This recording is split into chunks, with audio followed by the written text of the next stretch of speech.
A është duke e minuar Irani ngushticën e Hormuzit?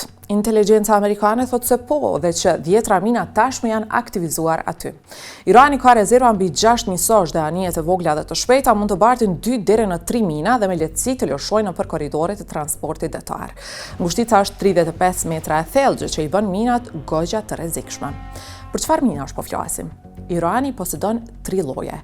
Fillimisht është lloj klasik. Ato lëshohen, por qëndrojnë në sipërfaqe. Sapo anijet të kenë kontakt me to, shpërthejnë menjëherë.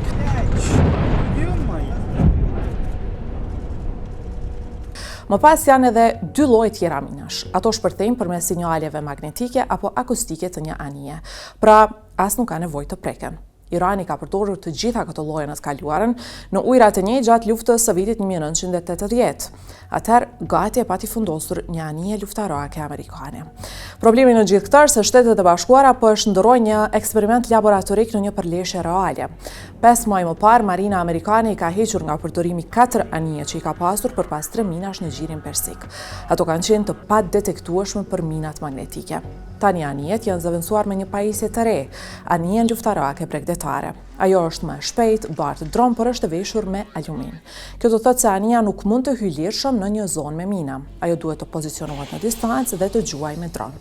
Dronët që gjuan kanë pasur një mori dështimesh në periudha testimi, si dhe probleme tjera me sensor. Problemi tjetër është që 2 prej 3 anijeve të këtij lloji SBA i ka të ankoruara në Malajzi, që do të thotë mijëra kilometra larg. Aktualisht, në gjirin persik nuk ka anije tradicionale përpas 3 minash. Ekspertët besojnë se për ta pastruar zonën duhen 16 anije. Në anën tjetër, Irani po e dëmton edhe veten, pasi duke e minuar ngushticën është duke e bllokuar veten. Rreth 80% e eksporteve të Iranit shkojnë në një vend, në Kinë, dhe pothuajse e gjithë sasia duhet të kalojë nëpër këto zona me mina. Në këtë situatë, SBA ka ndërruar strategjinë, po kryen sulme që të mos vendosen më shumë mina, meq pastrimi i territorit nuk është opsion tani për tani.